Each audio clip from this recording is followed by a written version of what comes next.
আমার চ্যানেলে তোমাদের সকলকে স্বাগত। আজ আমরা ক্লাস 8-এর রায়ান মার্টিন প্রশ্নবিচিত্রা থেকে পরিবেশের তৃতীয় পর্যায়ক্রমিক মূল্যায়নের 16 নম্বর স্কুল সলভ করব।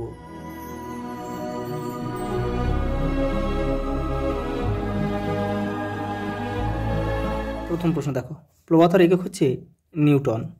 দুটি সমতল দর্পণের অন্তর্বর্তী কোণ 60 ডিগ্রি হলে তাদের মাঝে অবস্থিত বস্তুর প্রতিবিম্ব গঠিত হবে কটি? 5টি। এটা কিন্তু একটা সূত্র রয়েছে, 360 ডিগ্রি বাই এখানে যেটা নিচে দেওয়া আছে 60 ডিগ্রি বিয়োগ 1। তাহলে দেখো 0 0 কেটে যাবে, তাহলে 0 0 কেটে গেল 6 6 36, তাহলে উপরে থাকলো 6 6 বিয়োগ 1, তাহলে কত হলো? 5টি। পরেরটা দেখো, একটি আয়নীয় যৌগ হলো CaCl2। অক্সিজেনের শোষক হলো ক্রোমাস ক্লোরাইড। বহুরূপতে দেখা যায় এমন একটি মৌল হলো সালফার। দেখো পরেরটা, টেবিলের উপর একটি বই রাখা আছে, বইটি স্থির অবস্থায় আছে, তার উপর কত ঘর্ষণ বল কাজ করছে? 0। পদ্মপাতার জলবিন্দুর ঔজ্জ্বল্য ও কচুর পাতার উপর জলের ফোঁটা চকচকে দেখানোর পেছনে আলোর কোন ঘটনা দায়ী? আলোর অভ্যন্তরীণ পূর্ণ প্রতিফলন। দেখো CaCl2 যৌগে ক্যালসিয়াম পরমাণুর যোজ্যতা কত? 2। একটি ক্ষারকীয় অক্সাইডের উদাহরণ দাও। Magnesium oxide. কার্বনের কোন রূপভেদটি বেঞ্জিনের দ্রাব্য? বেঞ্জিন একটি জৈব যৌগ এবং কোনো কার্বন রূপভেদ এতে দ্রবীভূত হয় না। দেখো, কোনো ট্যাঙ্কে রাখা জলের উপরিতল থেকে 2 মিটার গভীরে জলের চাপ কত? দেখো গভীরতা কত? গভীরতা হচ্ছে তোমার 2 মিটার। জলের ঘনত্ব দেখো 1000 কেজি পার ঘনমিটার। অভিকর্ষ ত্বরণ মান কত? দেখো 9.8 মিটার পার সেকেন্ড স্কোয়ার। তাহলে দেখো আমরা জানি কি চাপ সমান সমান PGH। দেখে নাও একটু। তাহলে এখানে দেখো পির মান কত?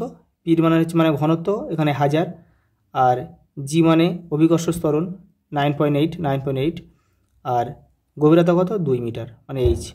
দেখো তাহলে কত হলো, এটাকে গুণ করে দাও, গুণ করে এটাই কিন্তু পাস্কেল, এটাই উত্তর। পরেরটা দেখো, প্লবতা কোন কোন বিষয়ের উপর নির্ভর করে? দেখো রায়ান মার্টিন 25 নম্বর পেজে উত্তরটা রয়েছে, দেখে নাও। এই দেখো প্লবতা কোন কোন বিষয়ের উপর নির্ভর করে, এই যে এই 3টে লিখবে, 1 2 3।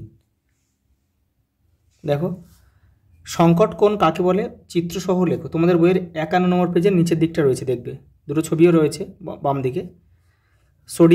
সোডিয়ামের সঙ্গে অক্সিজেন ও হাইড্রোজেনের বিক্রিয়া দুটি লেখো। তোমাদের বইয়ের 117 নম্বর পেজে পেয়ে যাবে এটা।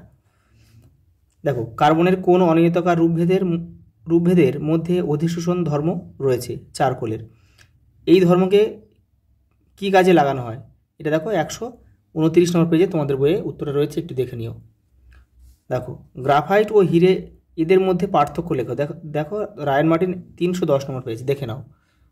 এই যে দেখো হিরে আর গ্রাফাইটের পার্থক্য এখানে অনেকগুলো রয়েছে, তোমরা 3 থেকে 4টে লিখবে।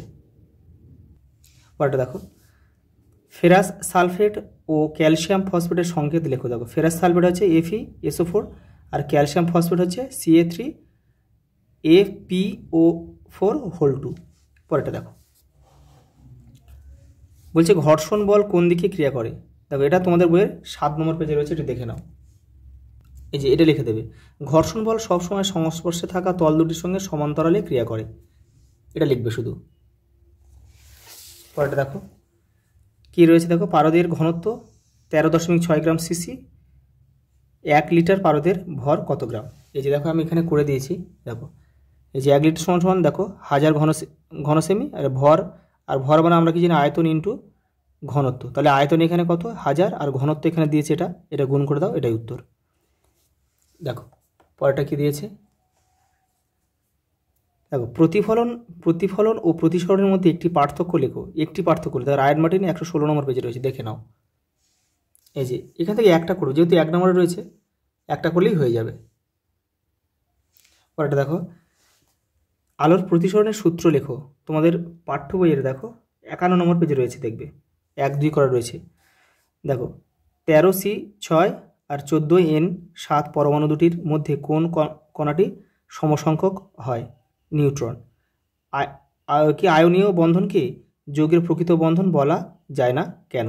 এই যে দেখো এখানে লিখে দিয়েছি এখানটায়, এই যে দেখো, কারণ এটি মূলত বিপরীত চার্জযুক্ত আয়নের মধ্যে বৈদ্যুতিক আকর্ষণ, যা দিক নির্দেশক নয়।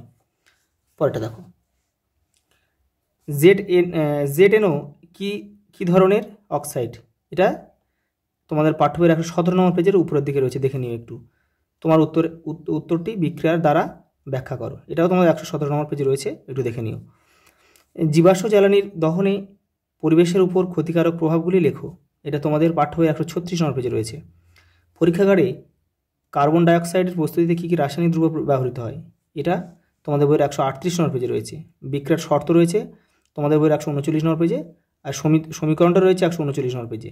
আর এবং গ্যাসের সংগ্রহ উল্লেখ করো, মানে কার্বন ডাইঅক্সাইড গ্যাসটা কীভাবে সংগ্রহ করা, এটা দেখে নাও। রায়ন মার্টিন 304 নম্বর পেজে রয়েছে, একটু দেখে নাও। এই যে এটা লিখবে,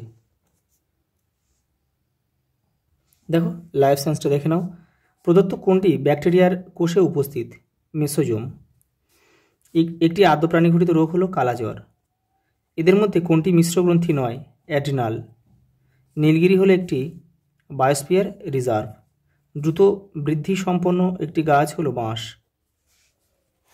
দেখো পরেরটা রয়েছে, অনুন্নত নিউক্লিয়াসযুক্ত কোষকে কী বলে? প্রোক্যারিওটিক কোষ। শূন্যস্থান পূরণ করো। হুপিং কাশি একটি ব্যাকটেরিয়া ঘটিত রোগ। কোন হরমোন আয়োডিনযুক্ত হয়? থাইরক্সিন। দেখো সত্য অথবা মিথ্যা লিখতে বলেছে। বনে আগুন লাগলে তার প্রভাবে পরিবেশ দূষণমুক্ত হয়, এটা কিন্তু মিথ্যা। কচুরিপানা একটি একবর্ষজীবী উদ্ভিদ, এটাও মিথ্যা। দেখো পরেরটা কি রয়েছে, দেখো ক্রোমোজোমের প্রধান কাজ কি? এটা তোমাদের বইয়ের 174 নম্বর পেজে রয়েছে, একটু দেখবে ওখান থেকে। দুটি নাইট্রোজেন সংবন্ধনকারী সায়ানোব্যাকটেরিয়ার উদাহরণ দাও। দেখো ক্লস্ট্রিডিয়াম আর অ্যাজোটোব্যাক্টর। দেখো এবারে রয়েছে, দেখো বহিঃক্ষরা গ্রন্থির কাকে বলে বা উদাহরণ দিতে বলেছে, এটা তোমাদের বইয়ের 223 নম্বর পেজে রয়েছে। বায়োলুমিনেসেন্ট কি? এটা তোমাদের বইয়ের 246 নম্বর পেজে রয়েছে। আর উদাহরণটা হচ্ছে দেখো ক্রাস্টেসিয়ান। দেখো মশলা কি? উদাহরণ দাও, তোমাদের বইয়ের 276 নম্বর পেজে রয়েছে, একটু দেখে নিও ওখান থেকে। দেখো পরেরটা দেখো, ক্লোরোপ্লাস্ট না থাকলে জীবজগতের কী কী, দেখো কী কী অসুবিধা হতে পারে। দেখো উদ্ভিদরা খাদ্য তৈরি করতে পারতো না, ফলে O2 বা অক্সিজেন তৈরি হতো না এবং সমগ্র জীবকুল কিন্তু ধ্বংস হয়ে যেত। দেখো খাদ্য সংরক্ষণের 3টি পদ্ধতি রয়েছে, তোমাদের বইয়ের 203 নম্বর পেজে রয়েছে, ওখান থেকে করবে একটা। শীত ঘুমে থাকাকালীন প্রাণীদের যেসব শারীরবৃত্তীয় পরিবর্তন ঘটে তা লেখো, তোমাদের বইয়ের 260 নম্বর পেজে রয়েছে।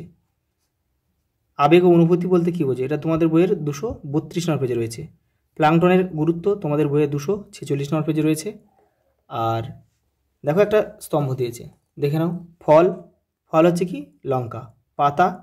পাতা হচ্ছে পুদিনা, আর বীজ হচ্ছে এটা মেথি। আজ এই পর্যন্ত, দেখা হবে পরে।